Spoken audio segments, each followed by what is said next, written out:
Nos quedamos el último día, estuvimos meditando sobre el capítulo 1, versículo 15, hasta el versículo 22. Y vamos a leer desde el capítulo 2, versículo 1 hasta el 10. Y dice así la palabra del Señor en el nombre del Padre, del Hijo y del Espíritu Santo. Y Él os dio vida a vosotros cuando estabais muertos en vuestros delitos y pecados, en los cuales anduvisteis en otro tiempo siguiendo la corriente de este mundo, conforme al príncipe de la potestad del aire, el espíritu que ahora opera en los hijos de desobediencia, entre los cuales también todos nosotros vivimos en otro tiempo, en los deseos de nuestra carne, haciendo la voluntad de la carne y los pensamientos, y éramos por naturaleza hijos de ira, lo mismo que los demás. Pero Dios, que es rico en misericordia, por su gran amor con que nos amó, aun estando nosotros muertos en pecado, nos dio vida juntamente con Cristo, por gracia sois salvos. Y juntamente con Él nos resucitó y asimismo nos hizo sentar en los lugares celestiales con Cristo Jesús, para mostrar en los siglos venideros las abundantes riquezas de su gracia en su bondad para con nosotros en Cristo Jesús. Porque por gracia sois salvos por medio de la fe, y esto no de vosotros, pues es don de Dios, no por obra, para que nadie se vanaglorie o se gloríe, porque somos hechura suya, creados en Cristo Jesús, para buenas obras, las cuales Dios preparó de antemano para que anduviésemos en ellas. ¿Podéis tomar asiento, hermano?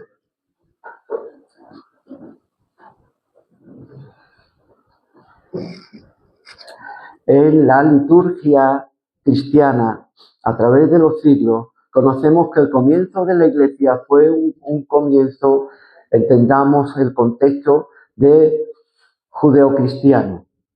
Los miembros que formaban parte de la Iglesia eran judíos. Venían de un contexto histórico totalmente distinto al que los gentiles tenían. Los gentiles eran un pueblo politeísta que creían en muchos dioses, un pueblo pagano, un pueblo con muchas supersticiones, y vivían también no tan solamente de los dioses paganos, sino también de la superstición, de los magos, agoreros, etcétera, etcétera. Era un pueblo que no conocía al Dios de Israel, un pueblo que no tenía leyes de Dios en sus corazones en la medida en la que los judíos tenían. Entonces Pablo empieza a predicar el evangelio a hombres que no tenían ni idea que existía un Dios todopoderoso que hizo los cielos y la tierra, que mandó a su Hijo Jesucristo a morir en la cruz para remisión de los pecados, como el Cordero de Dios que quita el pecado del mundo. Esta realidad no la vivían los gentiles. Y Pablo está predicando a personas que, aunque había judíos, pero también había gentiles, hombres que venían de este mundo que acabo de citar, y que tenían que explicar, tenían que, digamos, desmenuzar la palabra para que de alguna manera pudiera venir a sus vidas y hacerle tomar conciencia de lo que él estaba hablando y la importancia de lo que él estaba hablando. Entonces, bajo esta perspectiva, Pablo quiere traer esto mismo. Por ejemplo, cuando Pablo está predicando a los corintios, le habla de que él se gloria en la cruz de Cristo.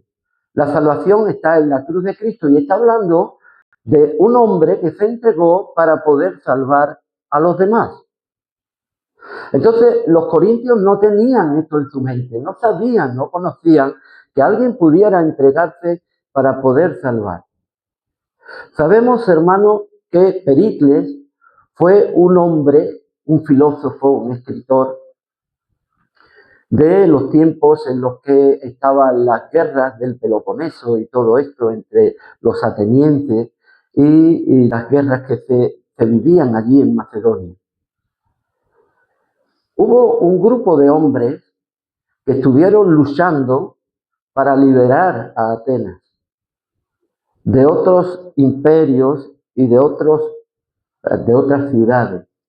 Y ellos tomaban cada año un día para poder celebrar a aquellos que habían entregado su vida para que otros pudieran vivir. Entonces Pablo empieza a hablar con ellos de alguien que fue crucificado y que puso su vida para que los demás pudieran vivir. Y en ese contexto Pablo está predicando el Evangelio para que ellos se den cuenta y tomen conciencia que alguien se entregó para que ellos pudieran ser libres. ¿De acuerdo? Entonces, esta era la idea. Pablo es un hombre que conoce perfectamente la palabra de Dios, las leyes, los estatutos, pero también conoce a un pueblo que es ignorante, a un pueblo que necesita que la palabra se le pueda traer a su vida para que ellos tomen conciencia de la realidad que tienen que vivir. Porque la vida cristiana no es ninguna quimera, no es ningún sueño, no es ninguna liturgia, ni tampoco es una religión. La vida cristiana es una vida totalmente cambiada y transformada por el poder de Dios que la hizo efectiva en nuestras vidas por medio de la sangre de nuestro Señor Jesucristo. Ahora Pablo se encuentra con una iglesia entre judíos y también entre gentiles. Y trata de hablarle desde el capítulo 1 de que Dios nos ha bendecido, el Padre de la gloria, el Padre que creó los cielos y la tierra, el único Dios creador, mandó a su Hijo Jesucristo y nos ha bendecido con toda bendición espiritual en los lugares celestiales juntamente con Cristo. Y la palabra Cristo está resonando continuamente en Él, para Él, por Él, en Cristo Jesús, Señor nuestro, continuamente. Y nosotros entendemos, ahora que somos hijos de Dios, pero los judíos entendían también qué es lo que quería decir el Cristo y el Hijo de Dios, porque son dos maneras distintas de poder ver a Jesús. Jesús el Cristo y Jesús es el Hijo de Dios. ¿Cuántos dicen amén? Pero ahí en esa revelación que le hace nuestro Señor Jesucristo, hablando con Pedro, y vosotros, ¿quién decís que soy yo? Y le dice Pedro, tú eres el Cristo, el Hijo de Dios. Y aquí hay dos títulos muy significativos. En primer lugar, el Cristo, el que tenía que salvar, el que tenía que ser enviado para poder liderar, comandar y romper el yugo de esclavitud en el que ellos estaban viviendo. Tú eres el Cristo, pero además, de una manera material, de una manera personificada, tú te has revelado, pero hay más, tú eres el Hijo de Dios. Tú has venido no tan solamente como el Cristo que se tiene que entregar, sino como el Hijo de Dios que revela al Padre. En una manera, para que nosotros la entendamos, había dos dimensiones. Una era la terrenal y otra era la divina.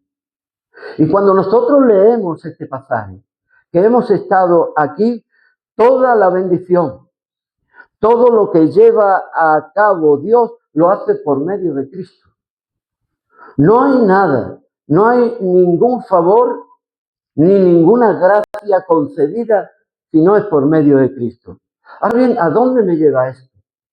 ¿A dónde me lleva? ¿Qué es lo que quiere Pablo, conseguir que esté en el relato y que además que hace un énfasis continuo de que hubo alguien por medio de Dios, por medio del que Dios hizo todas las cosas? Y fue el Cristo nuestro Señor. Es por medio de Cristo. Y cuando se habla de Cristo, se habla de cruz. Cuando se habla de Cristo, se habla de sacrificio. La mención de Cristo y el Hijo de Dios No es algo que tenga que estar poniéndose ahí de una manera así gruesa a voleo, sino que tiene su contexto y tiene su manera de querer expresar para qué, para que dé contenido a lo que se está diciendo. Fíjense lo que dice la Escritura. Y Él os dio vida a vosotros cuando estabais muertos en vuestros delitos, en vuestros pecados. Él es Dios. Él no es Cristo, Él es Dios quien hace la obra. Dios nos hizo, dice, estábamos así, de esta manera, andando en otro tiempo, siguiendo la corriente de este mundo, conforme al príncipe de la potestad del aire, el espíritu que ahora opera en los hijos de desobediencia, entre los cuales también todos nosotros vivimos en otro tiempo, en los deseos de nuestra carne, haciendo la voluntad de la carne y de los pensamientos, y éramos por naturaleza hijos de ira, lo mismo que los demás. Y insiste que es Dios, la iniciativa sale de Dios, pero Dios, que es rico en misericordia por su gran amor con que nos amó, aun estando nosotros muertos en pecado, nos dio vida juntamente con Cristo. Y si usted sigue leyendo, todo va relacionado con Cristo. Ahora, lo primero que nos sorprende es que cuando nos da vida juntamente con Cristo, el contexto más inmediato nos dice quién resucitó a Cristo. Dios dice que mostró su preeminente grandeza y su poder, operando en Cristo, resucitándolo de los muertos. Ahora nos está hablando de un Cristo que había sido crucificado y que había sido sepultado, pero que Dios con su poder, con su supereminente grandeza, lo levanta de entre los muertos y lo resucita. Entonces, cuando está hablando de Cristo aquí, nos estamos viendo nosotros en el mismo lugar en el que Cristo estaba. Cristo fue resucitado. Algunos piensan que Cristo se resucitó a él mismo. Ahora bien, no quiero confrontar con ustedes sus ideas, porque Cristo, la persona de Jesús, la persona del Hijo de Dios, es Dios. Amén. Pero tenemos que saber que hay dos naturalezas, la naturaleza humana y la naturaleza divina. Pablo está hablando de Jesús de Nazaret, del Cristo que tenía que venir, sufrir, ser afrentado, golpeado, crucificado, muerto, sepultado y resucitado. Entonces la idea de Pablo es de poder inculcar el hecho de que hubo alguien que nos hizo a nosotros resucitar de entre los muertos, de la misma manera que Dios hizo resucitar a su Hijo Jesucristo. Para que nosotros formemos parte de ese milagro o de ese prodigio o ese potencial que Dios hizo en su Hijo. Y esto forma parte de lo que Dios quiere traer e insertar en su pueblo. En primer lugar, hermano, cuando nosotros vemos esta palabra aquí, Pablo va a decirnos cómo éramos, nuestra naturaleza y cómo somos ahora por la gracia de Dios. Pero todo fue por el sacrificio vicario de nuestro Señor Jesucristo. Todo apunta a Él. Esta realidad que es de importancia en esta epístola no es una liturgia ni tampoco es una religión, sino, como bien dije antes, es una comunión viva con el Dios que hizo los cielos y la tierra. El hecho de que Jesús sea el Cristo nos lleva al aspecto humano de lo que es nuestro Señor. Y el aspecto del Hijo de Dios nos lleva a poder contemplar la divinidad del Hijo de Dios.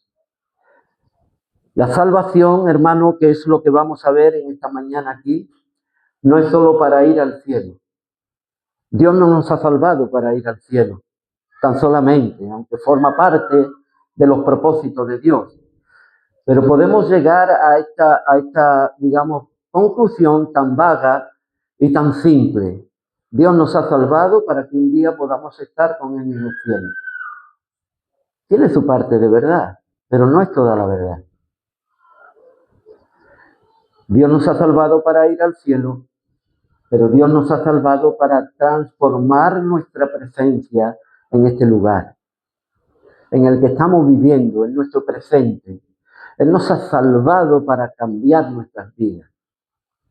No nos ha salvado para que podamos tener y estar ricos de bendiciones, y si estoy enfermo, Él me sana, y si me falta lo que me falta, Él me suple. Dios no nos ha salvado para esto, aunque esto forma parte de los propósitos de Dios. Pero quedaría muy vago, dejaría a un Dios muy materialista. Dios nos ha salvado para darnos vida, y para que por medio de esa vida Dios nos sacó de la muerte para que vivamos como su obra de arte aquí en la tierra, reflejando su gloria cada día. Porque aquí es donde culmina el versículo 10. Somos hechura suya, bendito sea su nombre. Somos formados, somos el poema de Dios. Esta es la palabra que utiliza Pablo. Somos la obra de arte.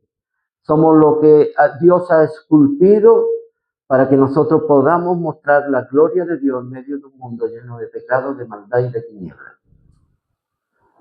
Entonces, la realidad que está mostrando Pablo no es una realidad individual, sino una realidad de cuerpo.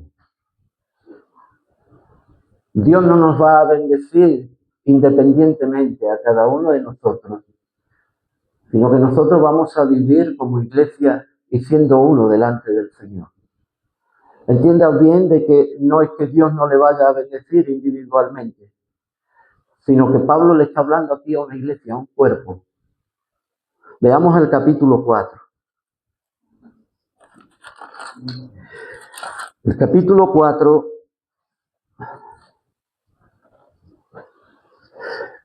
podemos leer, por ejemplo, el versículo 20, mas vosotros no habéis aprendido así a Cristo, si en verdad la habéis oído y habéis sido por él enseñado conforme a la verdad que está en Jesús. En cuanto a la pasada manera de vivir, despojados del viejo hombre que está viciado conforme a los deseos engañosos, y renovaos en el espíritu de vuestra mente y vestidos del nuevo hombre. Cuando Pablo está hablando del hombre, no está hablando de un hombre individual, sino que está hablando de un cuerpo. Capítulo 2, vayamos al capítulo 2, versículo 14. Porque Él es nuestra paz, que de ambos pueblos hizo uno, derribando la pared intermedia de separación y aboliendo en su carne las enemistades, la ley, los mandamientos expresados en ordenanzas, para crear en sí mismo de los dos un solo cuerpo. Un solo cuerpo, un solo cuerpo, un solo hombre, haciendo la paz, y mediante la cruz reconciliar con Dios a ambos en un solo hombre, en un solo cuerpo. Hablaba con un hermano el otro día y decía que cuando el Señor venga no va a venir por cada uno de nosotros. Cuando el Señor venga, viene por su iglesia. ¿Cuántos están de acuerdo? No se puede vivir sin la iglesia. Y entiéndame usted que la iglesia no es la expresión misma de una religión. La iglesia es el cuerpo de Cristo. Y nosotros somos miembros del cuerpo de Cristo. Y Dios ve a su iglesia así, de esta manera. Pablo quiere conectar esta idea en la mente de la iglesia. Quiere que la iglesia sea una. Que la iglesia ame, viva, trabaje, colabore y sienta de una misma manera, como cuerpo de Cristo. Y esta es la idea de Pablo. Porque a cada uno nos vendría muy bien leer continuamente esta epístola, que es una epístola universal. Algunos han dicho de que el destino no era tan solamente Efesios, sino que era una circular que tenía una encíclica que tenía que ir leyéndose en cada iglesia, en cada lugar, porque viene a ser como una epístola universal, en la que todos hemos sido bendecidos con toda bendición espiritual, en los que la iglesia tiene que recibir espíritu de sabiduría y de revelación en el conocimiento de Él, en el que el cuerpo de Cristo ha sido resucitado de entre los muertos, no de una manera individual cada miembro, sino que ha sido el cuerpo quien ha resucitado. Imagínense, esto sería absurdo en un hombre que estuviese presente, de cuerpo presente, y que cuando empieza a resucitar el brazo, y después la pierna, y después, no sé, el corazón, y que parte se quede ahí sin resucitar, sino que cuando la persona resucita el cuerpo entero. La iglesia, cuando Pablo está hablando de que hemos resucitado y hemos estado y hemos sido llevados hasta el lugar donde Él nos ha puesto, está hablando de la iglesia. Y es ahí donde nosotros tenemos que aspirar cada día a ser uno con la iglesia, a sentirnos unidos, a buscar la unidad, porque ya no estamos muertos, ya estamos vivos. Lo primero, hermano, es nuestra condición pasada. Si nosotros nos fijamos en esto, ya lo hemos leído en el versículo 1 al 3, muertos espiritualmente. No somos pecadores porque pecamos, sino porque pecamos, por eso somos pecadores. El pecado nosotros no lo hacemos porque nos arrastra, digamos, esto que hay aquí, sino que nosotros de nuestro interior se produce todo esto. Porque nuestra sensibilidad se perdió en el Edén, totalmente. Entonces, cuando nosotros vemos este texto, vemos de que nuestra condición pasada es que estábamos muertos en nuestros pecados, influenciados por el mundo. Fíjese lo que dice, versículo 2, en los cuales anduvisteis en otro tiempo siguiendo la corriente de este mundo, conforme al príncipe de la potestad del aire, que ahora opera en los hijos de desobediencia. Y esto es porque había una influencia. Esta corriente que hay ahí, imaginémonos a un pez que está muerto y que está flotando en una corriente de agua, está siendo arrastrado. Porque esto es lo que ocurre, no tiene voluntad propia, no tiene fuerza. La fuerza de la corriente es la que lleva al pez. Pero no porque el pez esté vivo, todo lo contrario. Porque va arrastrado por la corriente, nos da, hermano, esa idea de ser arrastrado. Así estaba el hombre, sin Dios, siendo arrastrado, influenciado por las corrientes de este mundo y además esclavo de los deseos. Los deseos no vienen a nuestras vidas porque nosotros estamos influenciados por las personas que nos rodean. Y muchas veces podemos decir que puede influenciar las amistades que uno tenga. Por eso evitamos de tener cuidado, sobre todo con nuestros hijos, ¿verdad? Cuidado con las influencias que tienen. Cuidado también por los deseos que puedan tener. No, el deseo de la desobediencia de Dios no viene de fuera, está dentro. Y dentro, dice el versículo 4, el versículo 3, disculpen, entre los cuales también todos nosotros vivimos en otro tiempo en los deseos de nuestra carne. No es del que me pueda influenciar, no es la amistad, no es, ya sabemos que el que evita la situación, digamos, evita el peligro también. Es nuestra carne y haciendo la voluntad de la carne y de los pensamientos. Había algo en nuestras vidas que nos arrastraban a hacer esto. Recuerdo en una ocasión, Félix Rodríguez de la Fuente este hombre tan maravilloso con estos documentales, una vez crió un huevo de un pájaro que parte los huevos tirando con el pico, no sé cómo ahora mismo se llama ese pájaro, pero cogía una piedra y la tiraba para partir el huevo. ¿eh? Entonces él hizo un experimento, incubó el huevo, crió en cautividad al animal y cuando ya fue adulto, lo llevó y lo soltó. Y estuvo viendo, grabando y le puso un huevo para ver de qué manera podía. Este animal cogió la piedra sin que nadie le enseñara y rompió el huevo y empezó a comer. Quiere decir que aunque vivía encerrado sin tener ninguna relación con lo que le pudiera enseñar su madre o su padre, cuando él estuvo fuera tuvo que actuar con los instintos que él tiene. El hombre natural es así, no le enseñan a pecar, no. No peca porque el pecado esté fuera, peca porque está en su corazón. Esta es la realidad. Cuando nosotros nacemos con este sello. Nacemos porque el pecado entró en el mundo por un hombre. Y por el pecado entró la muerte. Y así la muerte ha pasado a todos los hombres por la sencilla razón de que todos los hombres pecamos. Y es la realidad. Entonces Pablo está hablando de nuestra realidad en el pasado.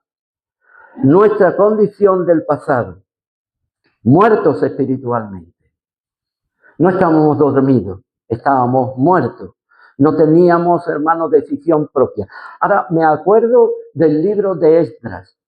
Dice que cuando llegó el tiempo donde el pueblo tenía que ser libertado de su cautividad, movió Dios, Jehová, el corazón de Ciro y despertó su corazón. Seguimos leyendo el libro de Esdras, nos dice que Dios despertó el corazón de Zorobabel y el corazón de todo el pueblo, y de Zorobabel y de Salatiel. Despertó el corazón de ellos. Pero si vamos a Ageo, que es contemporáneo también, dice que Dios despertó el corazón de su pueblo y de sus profetas para poder levantar el templo y el altar. Entonces, la iniciativa es de Dios. No estamos tan solamente enfermos, estamos muertos. Y la palabra que utiliza ahí el hebreo cuando dice despertar es un sueño de muerte. No es un despertar en el que uno está aletargado y está viviendo. No, es un sueño de muerte. Y esto es lo que ha hecho Dios en nuestras vidas. Él ha visto nuestra condición, que estábamos muertos en nuestros delitos y en nuestros pecados. Ahora bien, el segundo punto que me gustaría tratar se encuentra en el versículo 4 al 7, que dice, pero Dios que es rico en misericordia por su gran amor con que nos amó, aun estando nosotros muertos en pecados, de nuevo nos recuerda que estábamos muertos en nuestros pecados, nos dio vida juntamente con Cristo. El Cristo que fue resucitado, el Cristo que fue enterrado, sepultado, pero el Cristo que murió, el Cristo que se entregó. Y esta es, digamos, la importancia por la que Pablo está utilizando a Cristo. No a un Cristo glorificado en el buen sentido del Hijo de Dios, sentado a la diestra del Padre, sino nos está hablando del Cristo que se entregó. De la misma manera estabais vosotros, como estaba Jesús en el sepulcro. Y de la misma manera, Dios nos da vida a nosotros, estando muertos en nuestros delitos y en nuestros pecados, con la gran diferencia de que Cristo murió por nuestros pecados, no porque Él estuviese en pecado. Por gracia sois salvos y juntamente con Él nos resucitó. Fue por la obra de Cristo. Dios nos resucita, pero es por medio de Él, es por medio de Cristo. Y de poder entender la importancia de la muerte de Cristo, es traer a nuestras vidas el sacrificio. Pablo se propuso esto, no saber nada, sino tan solamente a Jesucristo y a este crucificado. Con el gran conocimiento de Pablo. La razón era para que vuestra fe no esté fundada en la sabiduría de los hombres, sino en el poder de Dios.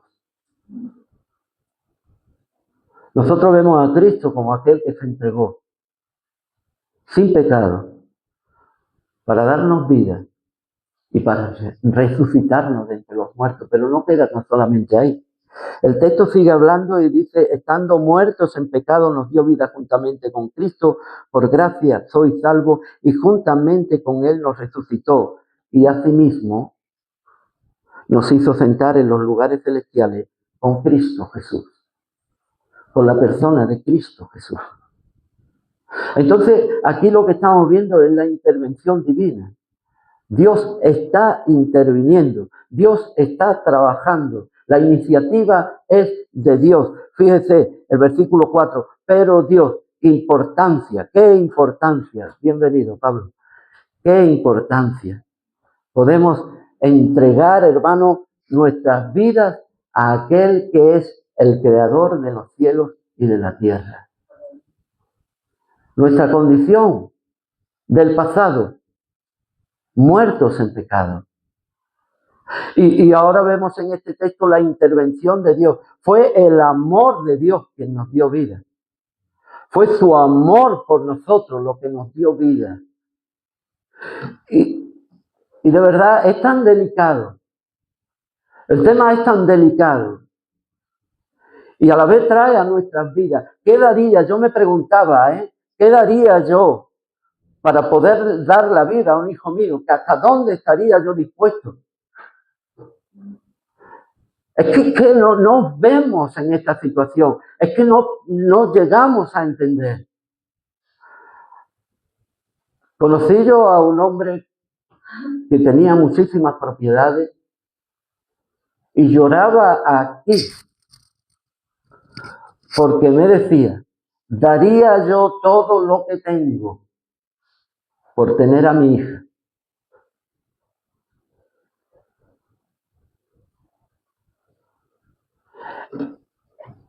Esta es la profundidad del amor de Dios. Que Dios no estimó ni a su propio hijo, para que yo estaba muerto. Y Dios deseaba tanto tomar nuestras vidas, que Él no valoró nada, no, se quedó sin esa parte que formaba la divinidad en la Trinidad. Y mandó a su hijo, no escatimó ni a su propio hijo, lo entregó por nosotros, para que eso que estaba muerto tuviese vida. ¿Hasta dónde estoy yo dispuesto? Cuando yo estaba preparando este mensaje, veía y diría, yo daría, Señor, no una vida, sino todas las vidas. Incluso daría mi vida por darle la vida a mi hijo. Entonces está tan profundo que a la vez nos tiene que conectar con lo que somos, con la idea de Pablo, que aún estando muertos, Dios nos dio vida juntamente con Cristo. Y esta es la idea. Las dos palabras más esperanzadoras que puede haber en las Escrituras. Dios toma la iniciativa, pero Dios, Él es quien actúa. Él es quien despierta los corazones. Él es quien da vida. Él es quien da la oportunidad y abre los corazones. Él es el que hace todas las cosas, pero Dios, que es rico en misericordia. Lo que a Dios le motivó, hermanos, fue su misericordia. Su amor para con nosotros, que aun siendo pecadores, Cristo murió por nosotros.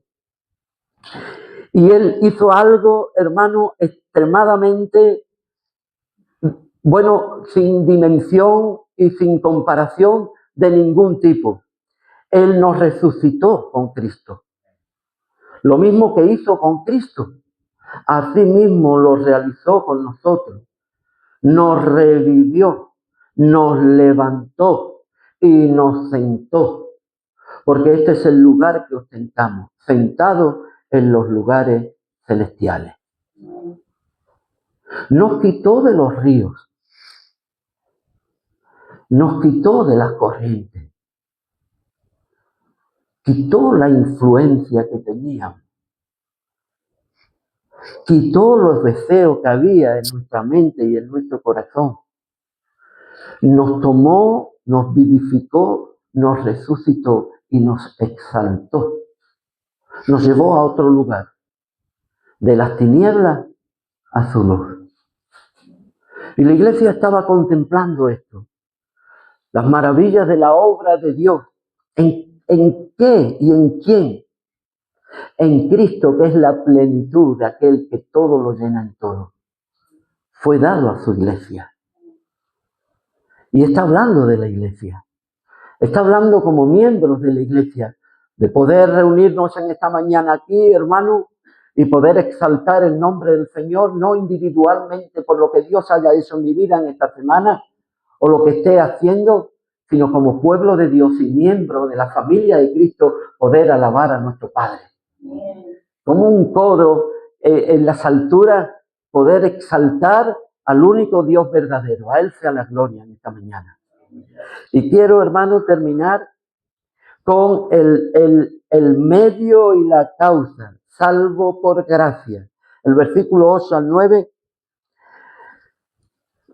dice, porque por gracia sois salvos por medio de la fe, y esto no de vosotros, pues es don de Dios, y no por obras para que nadie se gloríe. La salvación es un regalo.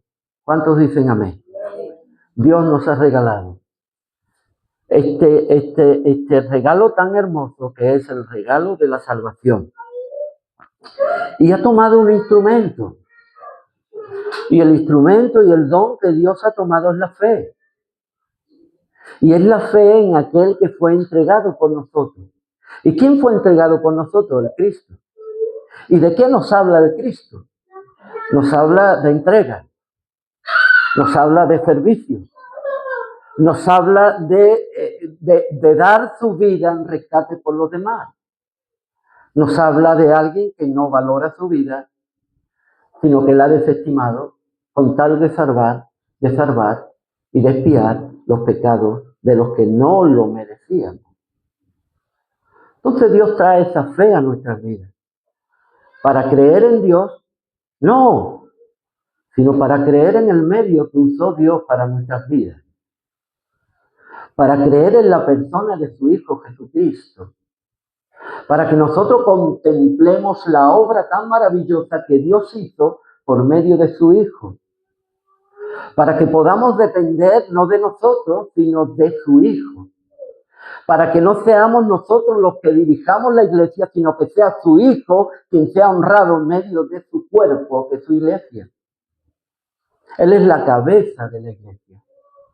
Él tiene la preeminencia, Él tiene el privilegio, tiene el primer lugar, la honra, la gloria, la soberanía, la alabanza. Los reinos de este mundo, todo fue entregado en los cielos y en la tierra y debajo de la tierra a Cristo nuestro Señor. Y Dios está usando esto mismo. Está usando en primer lugar el regalo de la gracia y en segundo lugar, hermano, el instrumento de la fe para que nosotros creamos en aquel que fue enviado. Y sobre todas las cosas, hermano, hay algo muy importante que debe de ser excluyente de nuestras vidas y es el orgullo, la vanagloria, la jactancia, el yo. Ya no vivo yo, vive Cristo en mí. Amén. Y Pablo está hablando, esto era maravilloso, yo conocía tantas cosas, estaba tan preparado, tenía tantas ideas, era un hombre tan lleno y tan capacitado estuve, pero todo lo tengo por basura con tal de hacerme a Cristo, mi Señor. Él es, ya no vivo yo, vive Cristo en mí. Porque la vaga idea de creer que hemos sido salvos tan solamente para ir al cielo y para que el Señor me alivie de mis enfermedades y me libre de todo lo que pueda vivir, aquí no vamos a encontrar nada bueno. El mundo no le va a dar nada bueno a la iglesia. Yo hablaba, e insisto, de que la iglesia está sola en medio de este mundo y está resplandeciendo, pero un mundo lleno de tinieblas. El único que provee nuestras vidas y nos da esperanza es nuestro Señor Jesucristo. Entonces, toda gloria, todo egoísmo, todo aquello que infunde en nosotros algo por lo que nosotros querer y pensar, hablaba con nuestro hermano Julio, ¿verdad? ¿Qué porcentaje tiene el hombre de la salvación? No sé si está muerto, no sé hasta qué punto puede estar actuando. Porque si una persona está muerta, yo no he visto a ningún muerto por la calle larga, ni con la mortaja encima. No he visto. El día que veo a un muerto paseando, pues entonces diré, este era un muerto, pero está vivo. Pero un muerto no tiene voluntad. Un muerto no tiene decisión. Un muerto nos dice y predice las cosas. Un muerto está de cuerpo presente, ni siente, ni sufre, ni padece. Por lo tanto, lo que Dios ha hecho con nuestras vidas individualmente y como cuerpo de Cristo es resucitarnos, revivirnos de entre los muertos, darnos vida y quitar el deseo que había en nuestros corazones. Por lo tanto, Él merece toda la gloria. Y termino con el versículo 10, que es el propósito presente. Teníamos un pasado, ha habido una intervención de Dios y esto ha sido todo por amor. Ha habido un medio y también ha habido una causa que es la misericordia y la fe que Dios ha traído a nuestras vidas. Pero ahora hay un presente. Y este presente es el que nosotros tenemos que vivir. Porque he aquí lo que dice, porque somos un poema suyo. Esta palabra, si usted va al griego, es una escultura, una obra de arte. Y cuando usted va a un museo y está viendo una obra de arte, lo primero que dice, y se acerca a lo mejor y dice, ¿quién la hizo? Nuestro interés no es tan solamente contemplar la belleza, sino quién tuvo la idea y quién hizo con sus manos esta gran obra de arte. Por ejemplo, el David de Miguel Ángel, o la Mona Lisa, ¿verdad? De Da Vinci, o muchas otras obras de arte o composiciones literarias o musicales. ¿Quién ha hecho eso? Es una obra que ha salido de alguien que ha estado trabajando. Y esto es la idea. Dios hizo una obra maravillosa en la vida de cada uno de nosotros. Y este es nuestro presente. Porque dice, porque somos hechuras suyas, creados en Cristo Jesús. De nuevo, esta palabra que resuena en nuestro corazón. La cruz de Cristo. La cruz de Cristo. Él está presente. Estuvo presente en nuestro pasado, porque antes de la fundación del mundo ya estábamos en el corazón de Dios. Está presente en nuestro presente, y valga la redundancia, pero estará presente en nuestro futuro, porque Él reinará eternamente y para siempre. Confiamos en que un día estaremos con el Señor. Y hemos sido creados para buenas obras, las cuales Dios preparó de antemano para que anduviésemos en ellas. Los cielos y la tierra y el hombre en general no son la gran obra de Dios. Oiga, esto no es la gran obra de Dios. La gran obra de Dios es su iglesia. Es el cuerpo de Cristo. El cuerpo de aquel que es la cabeza de la iglesia. Aquel que todo lo llena en todo. Esa es la gran obra. Y la iglesia tenemos que andar conforme a las obras que ya fueron preparadas por Él mismo para que nosotros andemos en ellas. Cuando llegamos al capítulo 4, todo es un camino. Y fíjese que el versículo 1 que dice que nosotros estábamos muertos, andábamos en nuestros delitos y en nuestros pecados. Y Dios ha cambiado ese camino por un camino de obras buenas. Un camino de obras malas a un camino de obras buenas.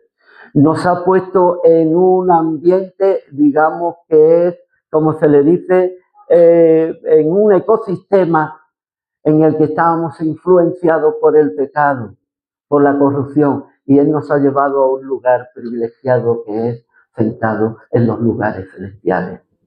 La luz de Dios está en nuestras vidas. Ahora, ¿qué nos queda, Señor, de hacer? La vida cristiana no es solo un paso. Nos convertimos y ya está. No, sino un camino de decisiones diarias moldeadas por la redención de nuestro Señor Jesucristo. Justificación, santificación. Tenemos que vivir una vida andando en los caminos del Señor. Señor, ¿qué harías tú en este lugar? ¿Cómo viviste? ¿Cómo quieres? Tú has venido para servir, Señor. Tú has venido para amar incluso a los que no se merecían ser amados. Tú has entregado tu vida a los que estaban caídos, a los que te dijeron crucifícale. ¿Hasta dónde estoy yo dispuesto a andar ese camino? ¿Hasta dónde está la iglesia dispuesta a sufrir por amor a los que todavía no conocen al Señor?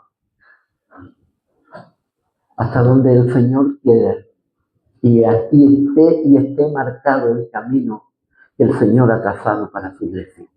Que Dios bendiga su palabra. Nos ponemos de pie, hermanos. Gloria a Dios.